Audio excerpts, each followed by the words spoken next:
B'siyata d'shmai, we're going to learn Yoma Daf Mem Tes. We're going to start 12 lines from the top of the Omid. Boyer of Popper's asking yet another question related to this chafina, to the collecting, to the scooping up of the Ketores that the Kohen Gadol has to do before taking the Ketores into the Kodesh HaKadoshim. Chofan Chaveroi, what happens if it's his friend, a different person, who actually scoops up the Ketores, v'nosan l'toichofnov, and pulls it from his hands into the hands of the Kohen Gadol? Mahu, what's the halacha? Do we say Meloi Chofnov Be'inon, since the Pasuk says that he's got to take Meloi Chofnov Ketores, cupped handfuls of Ketores into the Kodesh HaKadoshim, v'ha'ika, and he's got that? Or Dilmor, maybe no. V'lokach v'hevi Be'inon, the Pasuk starts saying V'lokach, the Kohen Gadol has to take the spade, the shovel with the coals, and then it says U'meloi Chofnov v'hevi, and he brings it into the Kodesh HaKadoshim, that he himself has to take the Ketores to scoop up the Ketores, v'haleka, and he hasn't done that. What's the halacha? Says the Gemara Teiku, we do not know how to resolve that. Continues the Gemara, Boy Rabbi Yeshua ben Levi, another question. Chofan, what happens if the Kohen Gadol scooped up the Ketores as he was supposed to, and he put it into this kaf, into the spoon that he was going to then take into the Kodesh HaKadoshim, umeis, but before he could do the avodah in the Kodesh HaKadoshim, the Kohen Gadol died. And now the replacement, the deputy, another Kohen Gadol is taking over. Can this new Kohen now, the new Kohen Gadol, can he go into the Kodesh HaKadoshim with the Ketores that was scooped up by the previous Kohen Gadol? Omer Rav Chanina. At this point we assume that Rav Chanina was from a later generation or younger in years than Rabbi Yeshua ben Levi. And Rav Chanina said, I, Reb Chanina, asked this question, and I'm so happy to hear that the previous generations, the elders, Rabbi Yeshua ben Levi, already asked the question. The Gemara says that it seems from Reb Chanina's response, the Rabbi Yeshua ben Levi koshish. Or I don't know if it seems from Reb Chanina's response, or the Gemara is asking that it seems from this response to Rabbi Yeshua ben Levi koshish, that Rabbi Yeshua ben Levi was older than Reb Chanina, and that's why Reb Chanina was happy that the question that he actually asked was already asked by somebody older, more senior than him, Rabbi Yeshua ben Levi. But this seems not to be the case. For Rabbi Yeshua ben Levi, we're now quoting Rabbi Yeshua ben Levi, who Rabbi Yeshua ben Levi is going to quote Reb Chanina, and from the way that Rabbi Yeshua ben Levi is going to quote Reb Chanina with respect, calling him a Rebbe, it would seem that Reb Chanina is more senior than Rabbi Yeshua ben Levi. Because what happened? Amar Rabbi Yeshua ben Levi, hitir Reb Chanina, Reb Chanina allowed me, Rabbi Yeshua ben Levi, lishtois shachalaim, to drink shachalaim, which is a type of a drink with something that heals, b'Shabbos, on Shabbos, made of some plant. Lishtois, you needed Reb Chanina to give you permission, to give you a halachic ruling that you can drink on Shabbos? Pshita. It goes without saying that none. We learned in the Mishnah, Kol ha'oichlin oichel adam l'refuah. You're anything that is edible and is normally eaten, you're allowed to eat, even l'refuah, even if it's going to heal you. V'chol ha'mashkin sheise adam l'refuah. And any drink a person can drink, even if it's going to heal him. So says the Gemara that elo lishchoik v'lishtois shachalaim b'Shabbos. Rabbi Yeshua ben Levi said it was the ruling of Reb Chanina that allowed me to actually grind these shachalaim and drink the drink of it on Shabbos. Now the lishchoik, that's already also on Shabbos, it's a melacha. How could he do that? Says the Gemara, Heichadomi. On what grounds was he allowed to do that? Sakanta, was it pikuach nefesh? Was it life-threatening? Mishra shari, then I can understand it's muta. V'idileka sakanta, if it wasn't life-threatening, meiser aser, it's aser. Says the Gemara. That means either way, why do you need Reb Chanina? If it's life-threatening, you don't need a heta. And if it's not life-threatening, how could he give you the heta? Says the Gemara, La'olam d'ika sakanta. The truth is it was life-threatening, and we needed healing, and it would have been mutter to do it on Shabbos. So what's the question? He says the question was, does this shachalayim, or the drink or the water of this shachalayim, does it heal at all? If it heals, then even though it involves chilul Shabbos to prepare it, it's mutter because of pikuach nefesh. But I need to know if it heals. Mimasya. Does it heal the neichel alayu shabbata, that in order that I would then be allowed to be mechal Shabbos to prepare it? Or is it not got any healing properties? And then obviously you cannot prepare it on Shabbos. So Rabbi Yehoshua ben Levi says, I went to Reb Chanina as a doctor, as somebody who's an expert in the medical field. Why is Reb Chanina the one that you went to ask whether this water of the shachalayim heals? Mishum debaki b'refuah, so he was an expert in healing. Da'amar Reb Chanina. How do we know that? Reb Chanina himself said, it never happened that somebody asked me al makas preda levona, about somebody who got hurt, who got kicked by a white mule, v'chaya, and he survived. So he seemed to be very proficient and well versed in the concepts of medicine. The Gemara says, I don't understand. We know that people who've been injured by a white mule, and they have survived. Eima didn't mean v'chaya, that means to survive. I meant eima v'chayas, and they got healed. Anyone who got injured by a white mule, the injury didn't heal. But we see that even the injury of a white mule, it does heal. Says the Gemara, Besumkon, we're talking about a red mule. Even though we spoke before about a levona, no, it's a red mule. Inhu v'chivron resh kra'ayhu, and their feet had white tips on them. Those red mules with the white tips, on those I said what I said before, that if one gets injured by them, then one doesn't get cured from them. So either way, how did Rabbi Yehoshua ben Levi refer to Reb Chanina? He said to him, Li hitir Rabbi Chanina. He called him Rabbi. Mikol mokem shma mino. So you see from the fact that Rabbi Yehoshua ben Levi referred to Reb Chanina with dignity and respect, the Reb Chanina koshish, that Reb Chanina was senior to Rabbi Yehoshua ben Levi. So when Rabbi Yehoshua ben Levi asked the original question, Chofan v'meis mahu, then what was Reb Chanina saying? I'm so happy that the older ones asked the question. Who's the older ones? Rabbi Yehoshua ben Levi? Rabbi Yehoshua ben Levi was his junior. Answers the Gemara, Elohachi Kama. Rav Chizda said was, She'iloson, I'm happy for Rabbi Yehoshua ben Levi, who's more junior, that the question he asked, K'she'ilo she'rishonim, is similar to the question I, Reb Chanina, already asked, and I'm his elder. I'm older than Rabbi Yehoshua ben Levi, and I'm happy for Rabbi Yehoshua ben Levi that the questions he's asking are asked already by people who are more senior than him. Then could it be that Reb Chanina actually asked this question? Because that's what we're getting at. Rabbi Yehoshua ben Levi asked, Chofan umeis mahu, what's the halacha if after the kohen scooped up the ketores and then he died, can the next kohen go into the Kodesh HaKadoshim with the ketores that the previous kohen gadol scooped? Is that really something that Reb Chanina would be contemplating and asking and entertaining the idea that it's even possible? Let's see what Reb Chanina himself says. Reb Chanina says, and we're going to see this later on in the Gemara on Daf Mem Tes Amud Beis, that when it says in the pasuk, "B'zois yava Aaron el hakodesh," that the kohen gadol can come into the Kodesh HaKadoshim, b'par ben bokor lechatos v'ayel lo'ilo, with a bull. When it says that he comes in with a bull, and it has to be his bull, as we know, it's paroi v'loi b'domoi. He's got to come in with his bull, not just with blood of a bull.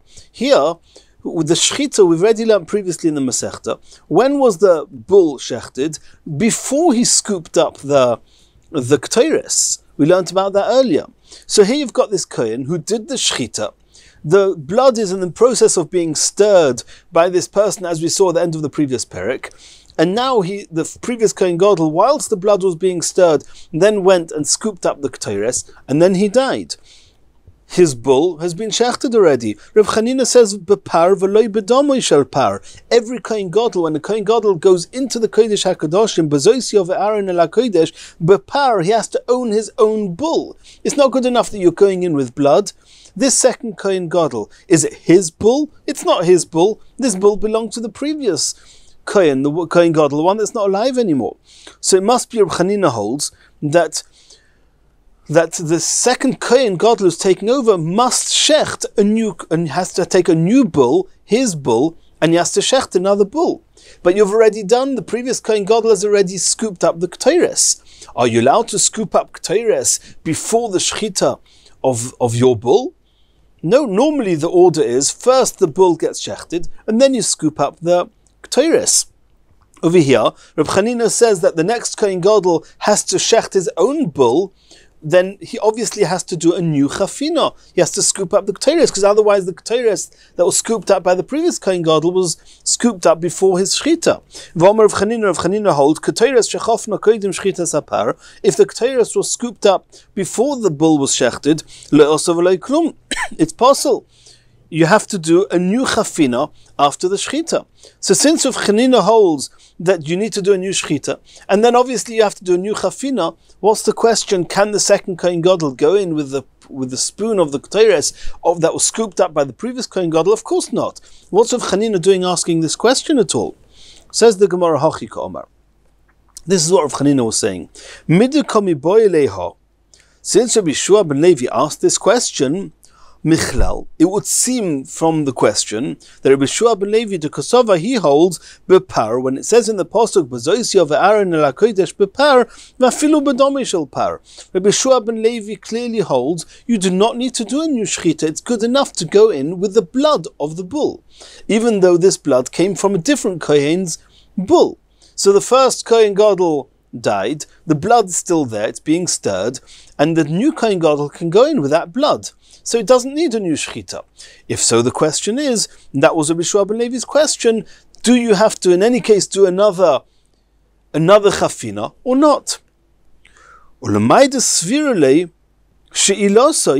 this that Rabbi Yehoshua ben Levi, who holds this way, that you do not need to do a new shchita, and he asked this question, do you have to do a new chafina?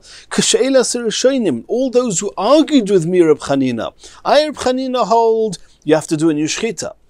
And therefore, according to me, of course you need to do a new chafina. Rabbi Yehoshua ben Levi, who asked the question, obviously held that you do not need a new shchita, and therefore he asked the question. And those chachomim who argued with me, Rav Chanina, and who held like him and said that you do not need a new shchita, they also asked the same question, and they were also his senior.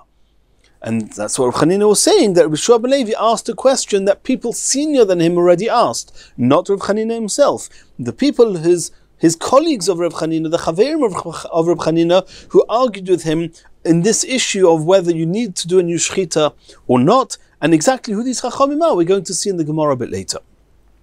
So the Gemara says, okay, so now we've understood exactly on the background on what basis Rabbi Yehoshua ben Levi can ask the question. He holds that you don't need to do a new shchita. It's good enough to go in with the blood of the Kohen Gadol, that the previous Kohen Gadol. The question is, do you need to do a new chafina? So my havala. What's the bottom line with that? What's left with that? What's the halacha?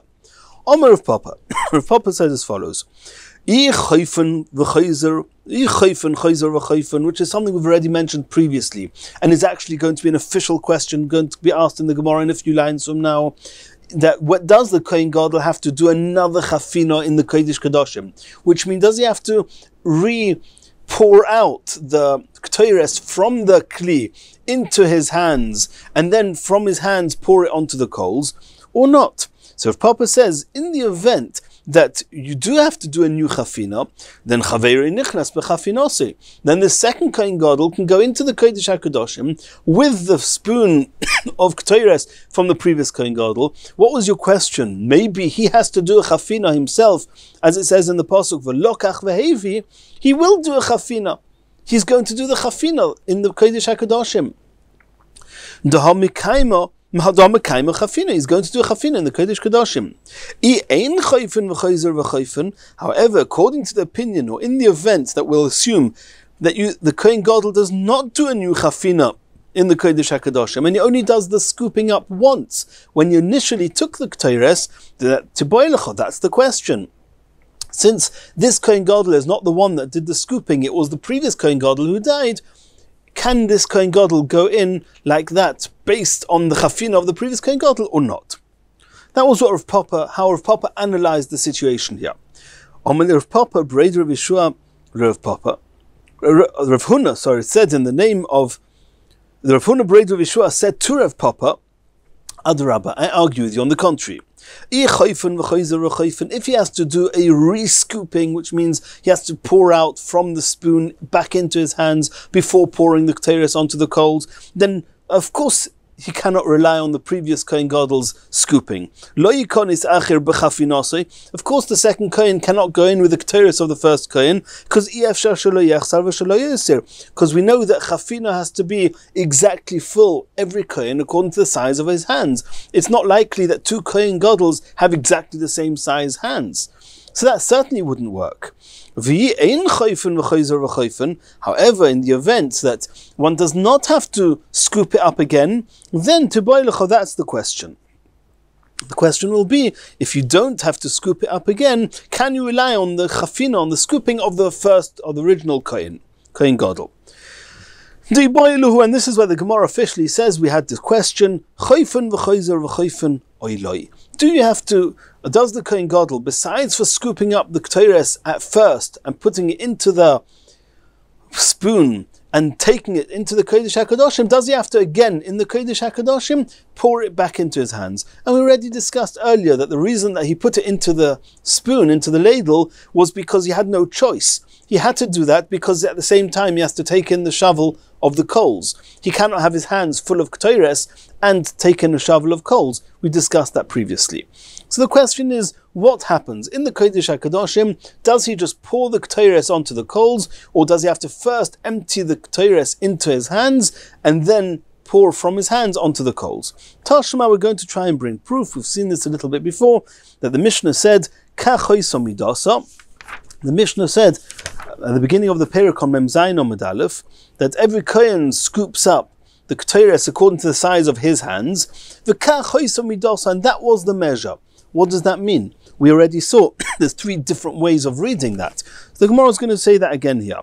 So we assume means my love kashem shemidasa b'chutz, in the same way as he measured and scooped up the ketores outside before going into the Kodesh HaKadoshim, kach midasa mibifnim. He did the same inside. So you see that he's chayfen v'chayzer v'chayfen.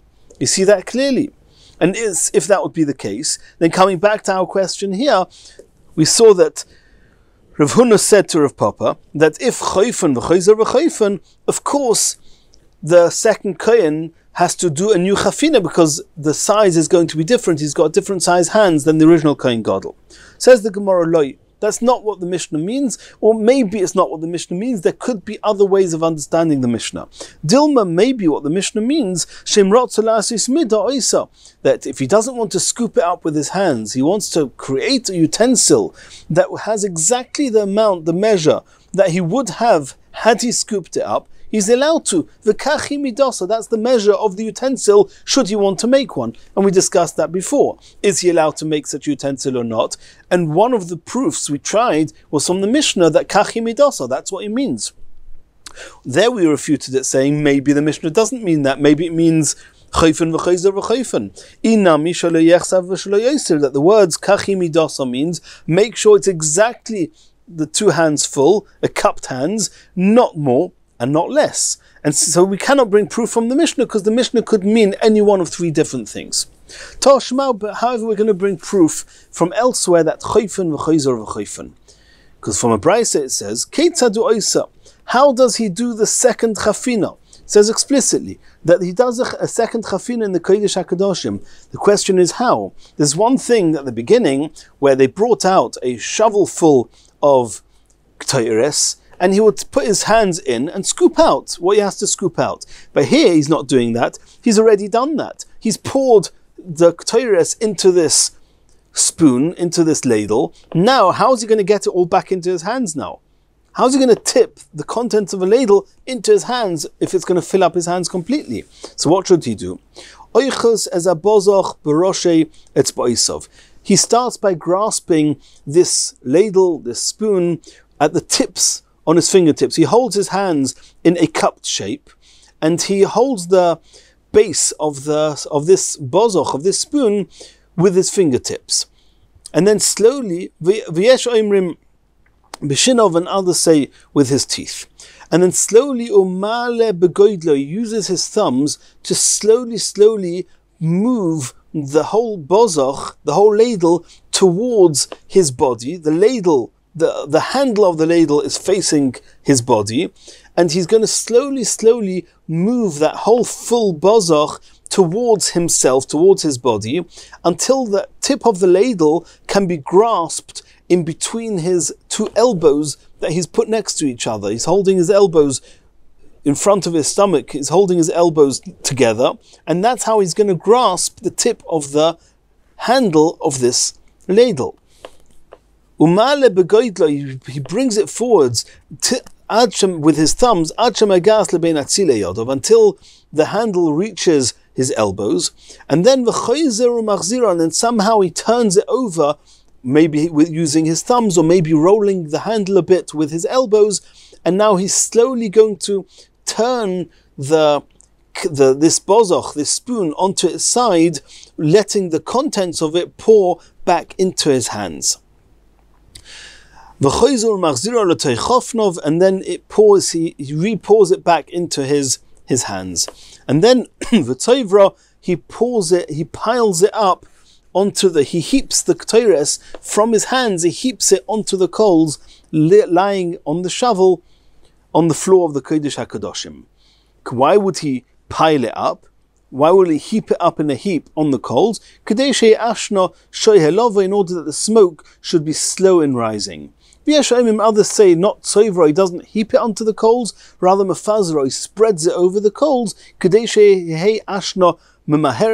order that the smoke should start rising much quicker. And this was the hard avodah in the Beis HaMikdash, to have to somehow maneuver this bozoch and empty its contents without spilling anything back into his hands. Asks the Gemara, Zuhi, and we had this before. This is the only hard avodah in the Beis HaMikdash. Rasuloi, there's no more. V'ha'ika melika, doing the melika, which is a type of shlita on a bird, which is actually not using a knife, rather using the thumbnail. V'ha'ika kamitza, and we saw before in the Gemara at the top of Daf Mem Zayin Amud Beis, that doing the kmitza of a minchas, machavas or marcheshes, where it's not just flour, it's much bigger pieces of the mincha that need to be broken off with one's thumb and little finger in order that the kmitza should be exactly the full kmitza, not more, not less. Those are also hard avodas. Elo zuhi avodah kosher, me avodas kosher sheba migdash. Over here, pouring out the contents of the ktores back into his hands is one of the difficult avodas in the Beis HaMikdash. Either way, what do we see from here? Shma mina, choyfen, v'choyzer, v'choyfen, shma mina. So we see that the Kohen Gadol does have to pour the contents of the spoon back into his hands before pouring the ktores onto the coals. Continues the Gemara, Boyeluhu.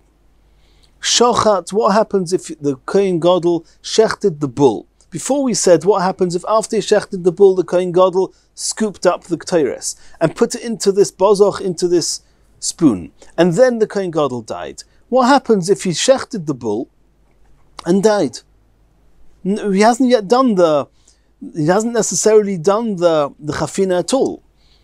And this is what we saw before with Reb Chanina.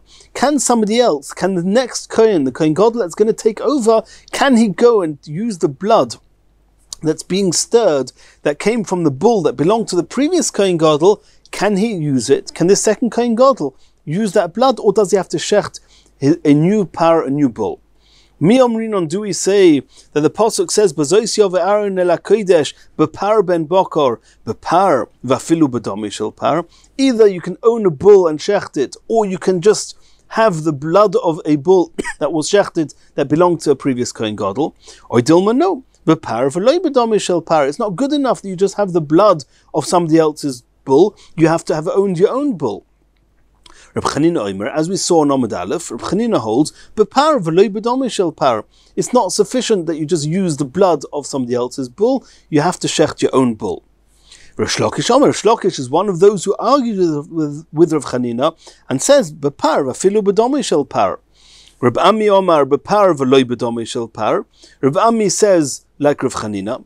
Rabbi Yitzchok Nafcha Omar, Bepar afilu b'domei shel par. He says, like Rish Lakish, that says that you do not need to shecht a new bull. And it's here Rabbi Yitzchok Nafcha and Rish Lakish, who they were the ones who asked the question that Rabbi Shua ben Levi asked on the Gemara in Omid Aleph, that if you don't need to shecht a new bull, do you have to do a new chafina in the event that the Kohen Gadol died after he did chafina? Says the Gemara, Eisvei Reb Ami, Rabbi Yitzchok Nafcha. Reb Ami asked Rabbi Yitzchok Nafcha, he's asking a question. You, Rabbi Yitzchok Nafcha, say that you don't need to shecht another bull. How is it going to work with the following Gemara?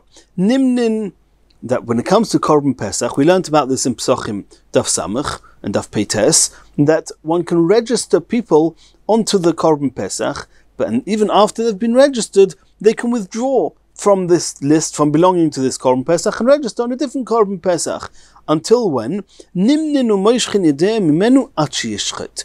Until the Korban Pesach is shechted. Once the Korban Pesach is shechted, that's it. You can no longer be nimnin u'moishchin. You cannot be registered on it anymore, and you cannot withdraw from it. Why?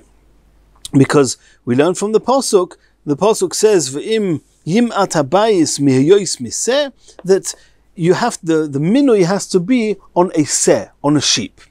V'im isa, if, says Rabbi Ami to Yitzchok Nafcha, if you, Yitzchok Nafcha, are right, that when it says in the Pasuk, B'zois yov Aaron el HaKodesh bepar, that the Kohen Gadol comes into the Kodesh HaKadoshim with a bull, and you're saying, you, Rabbi Yitzchok Nafcha, say that bull doesn't necessarily mean a live bull. It means just the blood is also good enough, afilu b'domei shel par. If so, it's still called a par, even after it's not alive.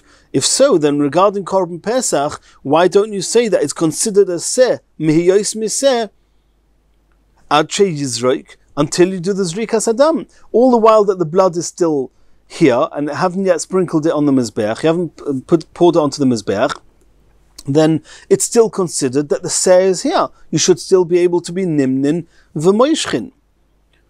Ad she yizroik mi boile. So why do you say only ad she yishchit? Says the Gemara, that's not a question. Shani hosam dichsiv mihayois miseh. Since it says the word mihayois miseh, the word mihayois means that the seh, the lamb, the sheep is there. What does it mean michiyusa the seh? That it's there with all its life. All the while that this lamb is still there, alive, that's when you can register and withdraw from it. After that, not. Mosiv Marzutra. Marzutra is going to ask a different question. And this is regarding redeeming a Peter Chamoyer, a firstborn donkey. The halacha is, the Pasuk says you have to redeem it onto a seh, onto a lamb. But you cannot redeem it, loy be'egel, not onto a calf, loy bechaya, not on a undomesticated animal, loy b'shchuta, not on a shechted seh, loy b'treifa. If it's a treifa seh, loy b'kilayim, kilayim is a male goat with a female sheep called a ewe, or v'loy b'koi, which is a male goat that mated with a female deer and had an offspring.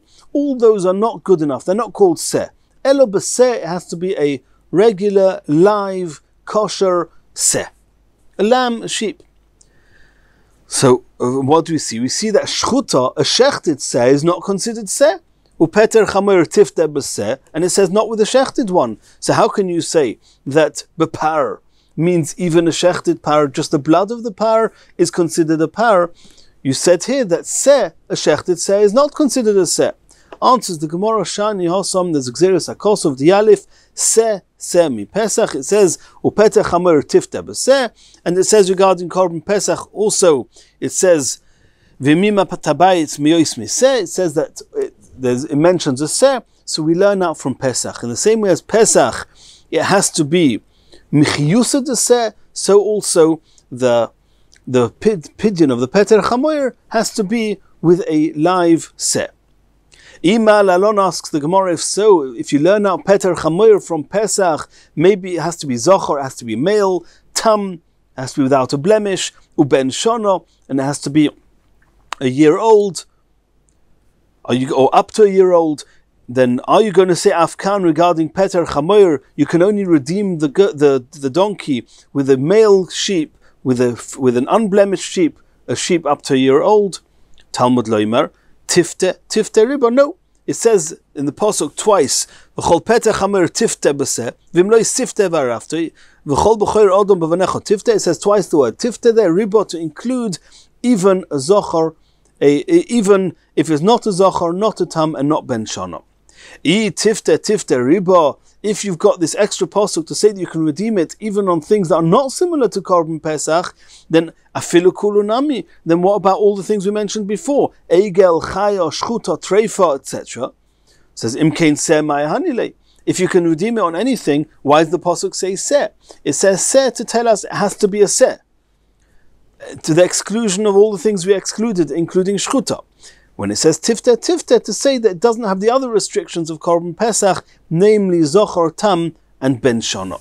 Continues the Gemara, Rabbi Yitzchok nafcha Rabbi Ami. Now we're asking a question the other way around. Rabbi Yitzchok nafcha, who said that bepar means afilu bedomei shel par, is asking a question against Rabbi Ami, who says that par means it has to be that the bull belongs to him. Does it not say in the pasuk, the v'hoitzi es kol hapar?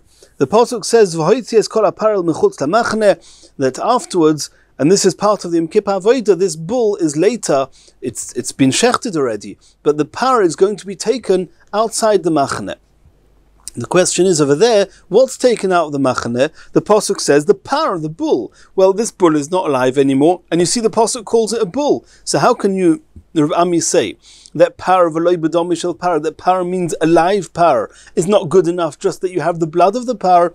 Over there we call a par even though it's not alive anymore. Answers the Gemara, sheyotzi es kulo. What it means is that whatever's left of the par, what was a par, whatever's left of it, take outside the machne. Asks the Gemara another question, that the pasuk says, "Ve'is par hachatos, ve'is seir hachatos, asher huva es domam lechaper b'kodesh, yotzel mechutz lamachne."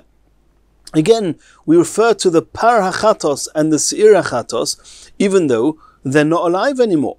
So in the first question where it says v'hoitzies kol hapar, there we can answer that sheyotzies kuloi means everything that's left of it take out, that we answered. But here in this next pasuk, it's a different pasuk, that the next pasuk the Gemara brings, it doesn't say kol, it just says ves parachatos, you should take out the bull and take it out of the machane.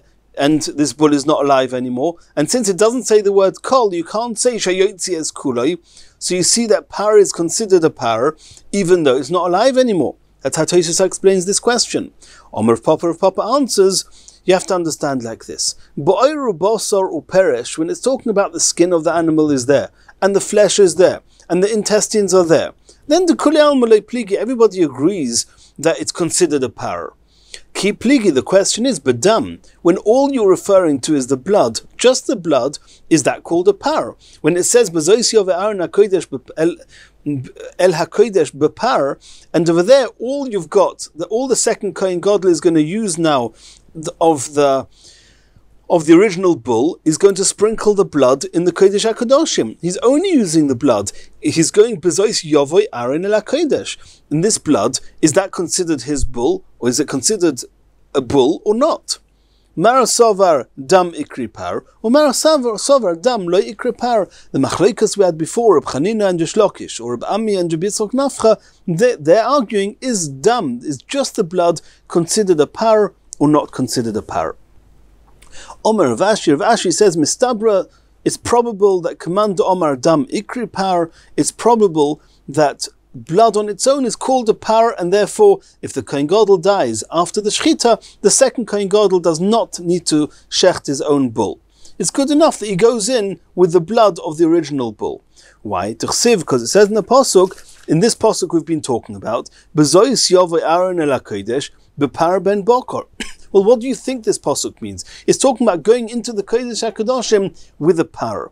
Well, Otu Bekarne Mayele? Does anyone entertain the idea that you actually go with the bull pull it by its horns alive into the Kodesh HaKadoshim? Of course not. Elo b'domai. The only thing that you take into the Kodesh HaKadoshim, the first Kohen Gadol, the second Kohen Gadol, any Kohen Gadol, all you ever take into the Kodesh HaKadoshim is just the blood. V'korile par, and the Pasuk calls it par. So you see clearly that it's enough that the blood, that you have the blood, and it doesn't matter if the bull itself belonged to a different Kohen Gadol. V'idach. And the other opinions who say that the bull has to belong to the Kohen Gadol, they read the pasuk as follows. Of course, they agree that you don't take the bull into the Kodesh HaKadoshim. What gives permission, what prepares the Kohen Gadol to be able to go into the Kodesh HaKadoshim with the blood? Only if he owns the whole live bull, and he brought and owned a live bull and brought it to the Beis Hamikdash for this intentions of shechting on Yom Kippur, then he can take the blood into the Kodesh HaKadoshim. But this Kohen now, who he didn't bring this bull belonged to a different Kohen Gadol. Therefore, he has no permission to go into the Kodesh HaKadoshim with that blood, and those opinions hold that he has to shecht his own bull in order to have the blood to go into the Kodesh HaKadoshim. And in the next shiur, we're going to continue from here.